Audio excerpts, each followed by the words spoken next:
பிக்காகவும் தெரியாது. ஆனால் ட்ரை பண்ணலாம். ட்ரை பண்ணி முயலுக்கு அதுக்கு தேவையான தீவனம் என்ன, பசுந்தீவனம் என்ன, அது தெரிஞ்சுங்க. நான் முடிஞ்சிச்சுன்னா இப்போ நான் சொல்கிறேன், கேட்டுங்க. சொரிங்கிற வியாதி தான் ஒரு முயலுக்கு வந்துட்டுனா இது வந்து அப்படியே ஒவ்வொரு முயலுக்கு தொற்று நோய் மாதிரி அப்படியே பக்கத்து நோய்க்கு முயலுக்கு வந்துடும். அதனால் அந்த சொறி வராமல் பார்த்துக்கணும், அது முதன்மை. அப்படி 70 சென காலத்துலேருந்து 70 நாளில் அது குட்டி போட்ட உடனே மீண்டும் உடனே அது 1 நாள் 2 நாளில் ஆண் கூடவே இருக்கிறதுனால உடனே ஜோடி சேர்ந்துடும். அடுத்த 70 நாளில் குட்டி போட்டுரும். நாய்களில் ஒரு வகை இருக்குது பார்த்திங்களா, அது மாதிரி முடி வந்து ஃபுல்லாக நீளமாக இருக்கிற உள்ள இதுதான் சில்கின்னு நம்ம சொல்லுவோம். அந்த வகைலாம் இப்போ இங்கே நம்ம தமிழ்நாட்டில்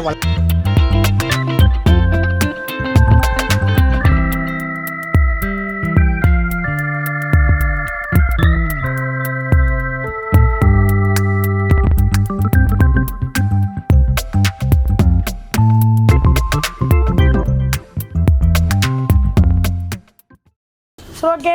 இப்போ வந்து பார்த்திங்கன்னா முயல், கிண்ணியாப்பக்கு இதெல்லாம் பற்றி பார்த்தோம். எனக்கு ரொம்ப பிடிச்ச பேர்ட்ஸை பற்றி பார்ப்போம். காக்டெயில் இருக்குது, லவ் பேர்ட்ஸ் இருக்குது, புறா இருக்குது, இதை பற்றி பார்ப்போம். ஓகே. இது வந்து உங்களுக்கு பெல்ஜியம் பேண்டைல்னு சொல்லுவோம். இந்தியன் பேண்டைல் மாதிரியே தான். ஆனால் இது பின்னாடி பார்த்திங்கன்னா கலர்ஸ் வித்தியாசமாக இருக்கும். பிளாக் வரும், ஃப்ரண்டில் ஒயிட் இருக்கும். இது வந்து பெல்ஜியம் பேண்டைல்னு சொல்லுவாங்க. இது சேல்ஸுக்கு தான் இருக்குது. விலைகள் பற்றி நம்ம இப்போ சொல்ல முடியல, ஏன்னா ஏறுது இறங்குது.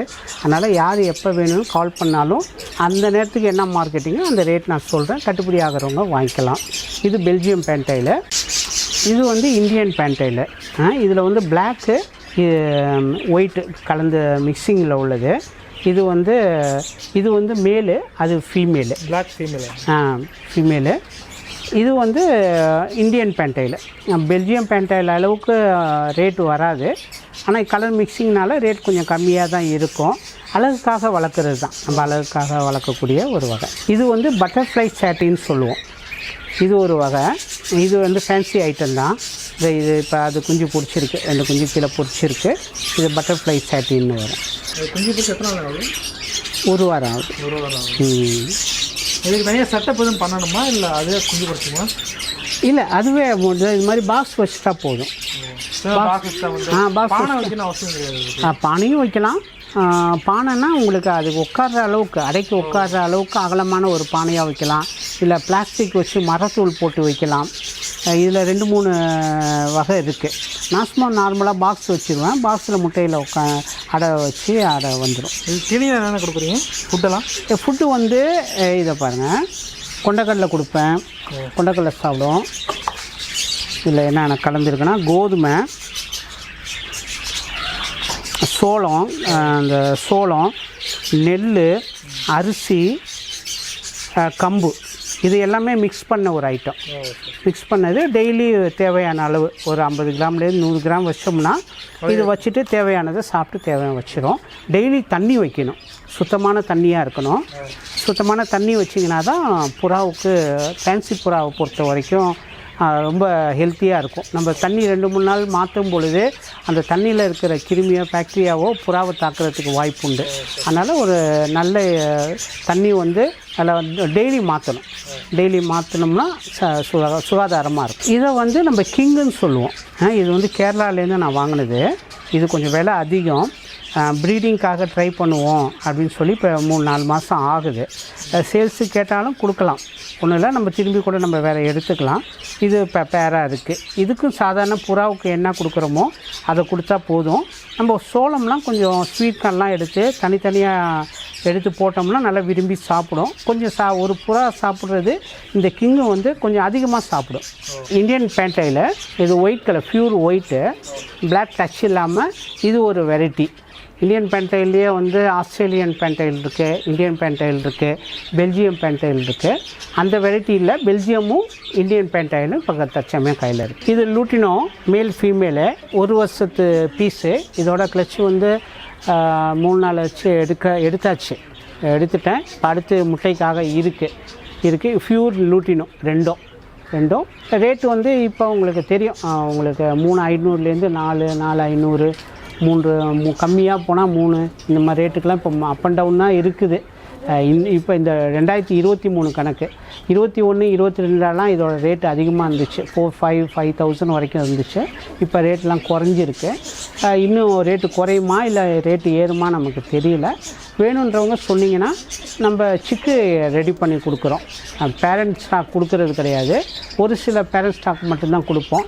இது லூட்டினோ வந்து பேரண்ட் ஸ்டாக்கு. அதனால் இதில் சிக்கு இறங்கும் பொழுது சிக்கு புக் பண்ணி வச்சிங்கன்னா நம்ம சிக்கு தருவோம். சிக்கு விலை கம்மியாக தான் வரும். இது வந்து நம்ம லூட்டினோ பெல்லுன்னு சொல்லுவோம். லூட்டினோ பைடும் கலந்துருக்கு. இதோட சிக்கு இது ரெண்டு சிக்கு. இது பேரண்ட்டு வந்து இப்போ திரும்பி எக்கு லே பண்ணியிருக்கு. அடையில் இருக்கிறாங்க. இது ஒரு செட்டு இருக்குது. இது சேல்ஸ் கிடையாது. இது வந்து சிக்கு வந்து 2 சேல்ஸுக்காக வச்சுருக்கேன். அது சேல்ஸு கொடுத்துட வேண்டியது தான். இது லவ் பஸ்ஸு. நம்ம நார்மலாக பார்த்தீங்கன்னா என்னடா இது லவ் பஸ்ஸில் என்ன லாபம் அப்படின்னு நம்ம பார்க்குறோம். இதில் லவ் பஸ் கூட நீங்கள் பேராக எடுத்து ஒரு 10 பேரோ 20 பேரோ எடுத்து போட்டோம்னா இதுக்கு தேவையான அளவுக்கு கூண்டு ஒரு சதுரத்துக்கு ஒரு பேர் கணக்கு. அது மாதிரி 4க்கு 3 இல்லைனா 5க்கு 3 அந்த மாதிரி கூண்டு அடிக்கலாம். இல்லைனா நீங்கள் செப்பரேட்டாக காலனி மெத்தடில் ஒரு பேர் 1.5க்கு 1.5 கூண்டு அதெல்லாம் நானே ரெடி பண்ணி தரேன். அதில் வச்சு நம்ம ஒரு பானையை கட்டியோ இல்லைனா ஒரு ப்ரீடிங் பாக்ஸோ வச்சு நீங்கள் ஒரு 10 பேர் 20 பேர் நம்ம வளர்க்கும் பொழுது இதுலேருந்து நமக்கு போதுமான அளவுக்கு ஒரு வருமானமும் கிடைக்கிது. ஒரு கிராமத்தில் பார்த்திங்கன்னா ஒரு வயசான லேடி வந்து பார்த்திங்கன்னா லவ் பேஸ் மட்டும் நம்ம சாதாரணமாக லவ் பேஸ்ன்னு நினைக்கிறோம். இந்த லவ் பேஸே ஒரு 20 பேர் 30 பேர் காலனி மெத்தடில் மொத்தமாக ஒரு சின்ன 10க்கு 10 ரூமில் பானைங்களை கட்டி 50 பானைக்கு மேலே கட்டி ஒரு 25 பேர் அது மாதிரி வாங்கி விட்டு அவங்க பார்த்திங்கன்னா அதுலேருந்து வர சிக்கு சராசரியாக ஹோல்சேலில் கொடுக்கும்பொழுது கம்மி ரேட்டுக்கு போகும். ஆனாலும் உங்களுக்கு ஓரளவுக்கான ஒரு வருமானம் வரத்துக்கு இந்த லவ் பேஸ் கூட நமக்கு ஹெல்ப் பண்ணுது. இப்போ நான்லாம் ஒரு 2-3 செட்டு வச்சுருக்கேன். இப்போ அந்த செட்டுலாம் பார்த்திங்கன்னா மாதம் அதுலேருந்து நம்ம சிக்கு வரும் பொழுது இப்போ நான் பேர் வந்து 350 கொடுக்குறேன். இதில் வந்து ஹோல்சேலில் கொடுத்தோம்னா இன்னும் கொஞ்சம் விலை குறையும். இருந்தாலும் நமக்கு அது லாபம் தான். சில பேர் இல்லைங்க இதுக்கு வந்து தினம் போட்டு கட்டுப்படி ஆகலை அப்படிங்கிறாங்க. அப்போ அதுக்கு நம்ம என்ன பண்ணலாம், தினம் மட்டும் கொடுக்காம சந்தையில் கிடச்சிச்சின்னா ஸ்வீட் கார்னு நம்ம நார்மல் கார்ன் கூட கொடுக்கலாம். சோளம் அது கொடுக்கலாம். கோதுமை ஊற வச்சு கோதுமையை வந்து ஒரு வாரத்துக்கு எல்லா நாளும் கொடுக்கக்கூடாது. 3 நாளைக்கு 4 நாளைக்கு ஒரு வாட்டி கோதுமை ஊற வச்சு கொடுக்கணும். அப்படியே போட்டால் சாப்பிடாது, ஊற வச்சு கொடுக்கணும். கொத்தமல்லி கீரை வகைகள் கொஞ்சம் அப்பப்போ பசு சேர்த்துக்கணும். இதுங்களுக்கு மாதத்துக்கு ஒரு வாட்டி இந்த வைமரால்னு சொல்லிட்டு ஒரு மருந்து இருக்குது. அது தண்ணியில் கலந்து வச்சிட்டிங்கன்னா சீக்கு ரொம்ப வராது. இது நம்ம செமி அடல்ட்டாக 2 மாதம் 3 மாதம் பீஸாக வாங்கி மேல் ஃபீமேல் இது மேல் ஃபீமேல் பார்க்குறது ரொம்ப ஈஸி. ஆப்ரிக்கன் பேர்டு கூட கஷ்டம். இது வந்து மேல் வந்து மூக்கு ப்ளூவாக இருக்கும், ஃபீமேல் பார்த்தீங்கன்னா ஒயிட்டாக இருக்கும். அதனால உங்களுக்கு பேராகவே நீங்கள் வாங்கி ஒரு 10 பேர் 20 பேர்னு ஒரு பேட்சாக போட்டு வச்சு ப்ராப்பராக மெயின்டைன் பண்ணும் பொழுது நம்ம வீட்டுக்கு அழகும் ஆச்சு, ஒரு வருமானம் வரத்துக்கான ஒரு வாய்ப்பும் நமக்கு உருவாகிடும். அதனால் இதை முயற்சி பண்ணுறவங்க இதை ட்ரை பண்ணி பாருங்கள். இது மேற்கொண்டு விவரம் வேணாலும் என்கிட்ட கேளுங்க, நான் குறித்து சொல்கிறேன். இதில் வந்து நிறைய வெரைட்டி இருக்குது. ஸ்பேங்கிள் இருக்குது, டபுள் ஃபேக்டர் இருக்குது, இதிலே எல்லோ ரெட் ஐ இருக்குது, ஒயிட்டு ரெட் ஐ இருக்குது. சிலர் வந்து இல்லைங்க ஒயிட் கலரில் ரெட் ஐ கேட்பாங்க, எல்லோவில் ரெட் ஐ கேட்பாங்க. டபுள் ஃபேக்டர்ன்றது வந்து எல்லோவில் பிளாக் ஐ இருக்கும், அது வந்து டபுள் ஃபேக்டர்னு சொல்லுவோம். ஸ்பேங்கிள் இருக்குது, ஹெலிகாப்டர் சிக்குன்னு சொல்லுவாங்க. ஆனால் அதெல்லாம் ரொம்ப காஸ்ட்லி.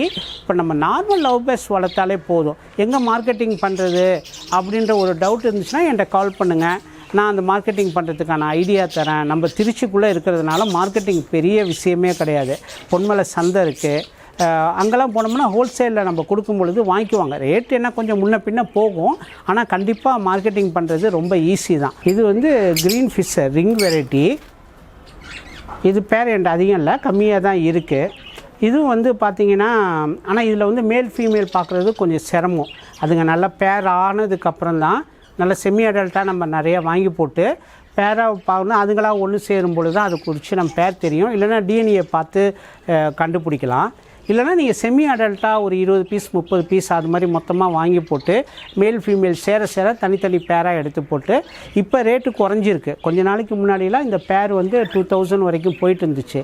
இப்போ பேர் பார்த்திங்கன்னா வெறும் 1000 வரைக்கும் தான் போயிட்டுருக்கு.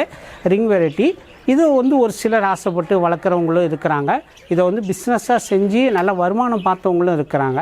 இதில் வந்து 1000லேருந்து 6000 10,000 வரைக்கும் உள்ள பேர் வெரைட்டிஸ்லாம் இருக்குது. நிறைய வெரைட்டிஸ் இருக்குது. இப்போ என்கிட்ட உள்ளது வந்து க்ரீன் ஃபிஷர் ரிங் வெரைட்டி தான் வச்சுருக்கு. ஓகே, இது வந்து கருங்கோழி வகை. நாட்டுக்கோழியில் சிறுவடை பெருவடை அப்படிங்கிற மாதிரி இது கடகநாத்துங்கிற கருங்கோழின்னு சொல்லுவாங்க. இது ஒரிஜினல் கருங்கோழி. இதில் டூப்ளிகேட்டும் இருக்குது. கைராளி இருக்குது. கைராளி பார்த்திங்கன்னா இதே மாதிரி இருக்கும். ஆனால் அதோட காலெலாம் வேறு வேறு கலராக இருக்கும். கொண்டை வேறு கலர் இருக்கும். கறி வந்து சாதாரண கோழி மாதிரி இருக்கும். ஆனால் இந்த கருங்கோழிங்கிற கடகநாத்து பார்த்திங்கன்னா எல்லாமே உடம்பு ஃபுல்லாகவே கருப்பு. உடம்பு ஃபுல்லாக கருப்பு. கால், கண், கொண்டை, அது கறி கூட கருப்பாக இருக்கும். கறியும் கருப்பாக இருக்கும். சில பேர் வந்து முட்டை கருப்பாக இருக்குதுன்னு சொன்னாங்க. ஆனால் நான் ஸ்டார்டிங்கில் கேள்விப்பட்டப்போ ஆச்சரியமாக இருந்துச்சு. இப்போ நான் என்கிட்டயே இப்போ முட்டை விட்டுட்டு இருக்கிறதுனால அதை எடுத்து நான் பார்க்கும்பொழுது சாதாரண நாட்டுக்கோழி மாதிரி தான். நாட்டுக்கோழி முட்டை மாதிரி இருக்குது. இந்த முட்டை வந்து நல்ல இது வந்து ரொம்ப ஸ்ட்ரென்த்து. ஏன் வந்து சிறுவடை பெருவடை வளர்க்காமல் நீங்கள் நாட்டுக்கோழியில் கருங்கோழி வளர்க்குறீங்க அப்படின்னு நிறைய பேர் என்கிட்ட கேட்டிருக்கிறாங்க. அப்போ இது என்னென்னா, இது வரைக்கும் நான் வந்து 70 கோழி ஃபஸ்ட்டு வாங்கினேன். 70 கோழி வாங்கினேன். இப்போ 30 தாய்க்கோழி இருக்குது. 40 சேவலாக போயிடுச்சு. 40 சேவலாக போயிடுச்சு. அந்த 40 சேவலை கறிக்கு கொஞ்சம் கொஞ்சமாக கொடுத்து பிரித்து வச்சுருக்கேன். இதோட ஒரு 5 கோழி 6 கோழி மட்டும்தான் சேவல் விட்டு வச்சுருக்கேன். இதில் 70 கோழியில் ஒரு 30 தாய்க்கோழி. ஏன்னா நம்ம சிக்கா 1 மாத சிக்கா நான் ஃபஸ்ட்டு வாங்கினேன். அந்த 1 மாத சிக்கா வாங்கும் பொழுது ஆண் பெண்ணு நம்ம சரியாக பார்க்க முடியல. ஆனால் கொடுக்குறவங்க வந்து அதை கரெக்டாக கொடுத்துருக்கணும். ஏன்னா நான் கேட்டது வந்து 20 சேவலும் 50 பெட்டைக்கோழியும் கேட்டேன். ஆனால் அவங்க கொடுத்தது 40 30. தெரிஞ்சு கொடுத்தாங்களா தெரியாமல் கொடுத்தாங்களா அப்படின்னு நமக்கு தெரியல. ஆனால் 1 மாத கோழி குஞ்சாக வாங்கும் பொழுது அப்படி தான் வரும், ஒன்றும் பண்ண முடியாதுங்க அப்படின்னு ஃப்ரெண்ட்ஸ் எல்லாம் சொன்னாங்க. சரி பரவாயில்ல இருக்கட்டும் அப்படின்னு சொல்லிவிட்டு நம்ம எடுத்து 70ல் இப்போ 30 கோழிங்க நிற்கிது. கோழி நிற்கிது. 1 2 தான் நமக்கு கொஞ்சம் சிரமம் கொடுத்துச்சு. மற்றபடி எந்த கோழியும் ப்ராப்ளம் இல்லை. ஏன் நான் இதை எடுத்து செய்கிறேன்னு சொல்கிறதுக்கான விளக்கம் இதுதான். சிறுவடை பெருவடைனா அடிக்கடி திடீர்னு செத்து போயிடுது. அதுங்களுக்கு என்ன மருந்து கொடுத்தாலும் டக்குன்னு விழுந்து செத்து போயிடுது. ஒரு கோழி செத்தால் மொத்தமாக எல்லாம் செத்துடுது அப்படின்னு ஏகப்பட்ட பேர் சொன்னாங்க. வெயில் காலத்தில் தாங்காது அப்படின்னாங்க.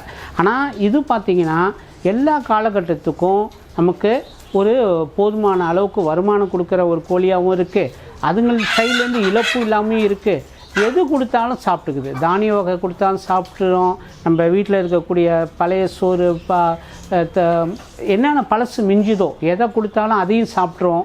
ஒரு 3 நாட்டுக்கோழி முட்டைக்கு ஒரு கடகநாத் இந்த கருங்கோழி முட்டை ஈக்குவல்னு கேள்விப்பட்டேன். கோழி வந்து அதிகம் மீட்டுக்காக போகல, இறைச்சிக்காக ரொம்ப போகல, முட்டைக்காக தான். முட்டை வந்து இது வந்து அடை காக்காது, அடை வைக்க முடியாது. அதனால் மாதத்துக்கு ஒரு 20 முட்டை கன்ஃபார்மாக நமக்கு கிடச்சிரும். டெய்லி ஒரு 20 முட்டை கிடச்சிரும். அப்போ 30 முட்டைன்ற பொழுது ஒரு 600 முட்டைங்கிறது மாதத்தில் நம்ம கிடைக்கும் பொழுது சராசரியாக ஒரு முட்டை வந்து 15 ரூபா. நான் கூட 17 ரூபா 20 ரூபாய்க்கு கூட விற்கிறாங்க. நான் இப்போ 15 ரூபாய்க்கு கொடுத்துக்கிட்டு இருக்கேன். 600 முட்டை சராசரியாக ஒரு மாதத்துக்கு நம்ம கிடைக்கும் பொழுது 6 5 9,000 ரூபா நமக்கு மாதம் ஒரு வருமானம் வருது. 12க்கு 20 இடத்துல நமக்கு மாதம் ஒரு 9,000 ரூபா வருமானம். ஒரு 30 கோழியில் சொல்கிறேன். ஒரு 9,000 ரூபா வரும்பொழுது தீனி செலவு 2,000 போயிடுதுன்னு வச்சுக்கோங்க. கையில் ஒரு 7,000 ரூபாங்கிறது நமக்கு ஒரு நல்ல வருமானம் தானே. அது இல்லாமல் இதுங்க இறைச்சிக்கு நம்ம சேவல்லாம் கொடுத்தோம்னா அது நமக்கு ஒரு வருமானம். இப்போ எனக்கு கோழி முட்டைங்க பத்தாமல் நம்ம இன்னும் அதிகமாக எப்படா பண்ணுறதுன்னு இப்போ கோழி குஞ்சுங்களாம் நானே ஃப்ரெண்டு மூலமாக அடை வச்சு குஞ்சு எடுத்து சேல்ஸ் பண்ணலாம் அப்படின்ற ஒரு பிளானில் இருக்கேன். அது அடுத்த ஸ்டெப்பு நம்ம பண்ணணும். முட்டைங்களை ஏன்னா முட்டை எல்லாம் கேட்குறதுனால முட்டை நம்ம கொடுக்க முடியல. அடைக்கு வைக்கிறதுக்கு நம்ம இன்குபேட்டரில் வச்சு எடுக்கிறதுக்கு வாய்ப்பு இல்லாமல் இருக்குது. சித்தா மருந்துக்காக இதை அதிகமாக கேட்பாங்க, விரும்புவாங்க. பார்ட் டைம் மாதிரி இதை நான் செய்யணும் அப்படின்னு நினைக்கக்கூடிய யாராக இருந்தாலும் சரி, இதுங்களை ஒரு 50 கோழி குஞ்சுங்களோ இல்லை 100 கோழி குஞ்சுங்களோ எடுத்து முறையானபடி இதை பற்றி எல்லாம் தெரிஞ்சுக்கிட்டு இதை வளர்க்க ஆரம்பிச்சிங்கன்னா அடுத்த 6 மாதத்துலேருந்து இது முட்டை விட ஆரம்பிச்சிடுது. அப்போ டெய்லி நமக்கு முட்டை கிடைக்கிது.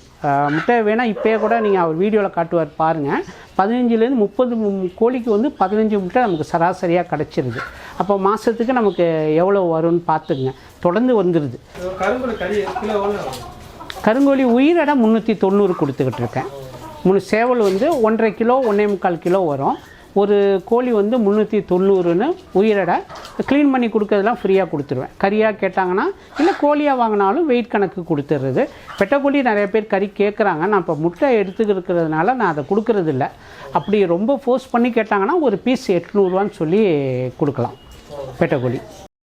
இப்போ தான் வந்து கருங்கோழி நானும் வளர்த்து முட்டைலாம் வச்சு கோழி குஞ்சுங்களை உருவாக்கி இன்குபேட்டரில் வச்சு சேல்ஸ் பண்ணலாம், அடுத்த ஸ்டெப்புக்கு போகணும்ல, நம்ம செய்யலான்னு ஒரு பிளானில் இருக்கேன். அது மாதிரி கோழி குஞ்சுங்களும் எனக்கு வேணும், ஒரு நாள் சிக்கு வேணும், ஒரு மாத சிக்கு வேணும், அந்த மாதிரி விருப்பப்படுறவங்களாக இருந்தால் என்கிட்ட முன்னாடியே புக் பண்ணுங்கள். ஏன்னா நான் பெரிய பண்ணை கிடையாது, சின்ன பண்ணையாக இருக்கிறதுனால நான் ஆர்டர்ஸ் எடுத்து ஆர்டர்ஸ்க்கு ஏற்ற மாதிரி தான் நான் ரெடி பண்ணி கொடுக்க முடியும். நீங்கள் 50 கோழியாக வேணும், 10 கோழி குஞ்சு வேணும், 20 கோழி குஞ்சு வேணும் அப்படின்னு நான் எவ்வளோ நாளும் எந்த ஊராக இருந்தாலும் நீங்கள் விருப்பப்பட்டீங்கன்னா அதுக்கான விலைப்பட்டியல் நான் என்னால் சொல்ல முடியல. ஏன்னா மாதம் முன்ன பின்ன ஏறுது இறங்குது.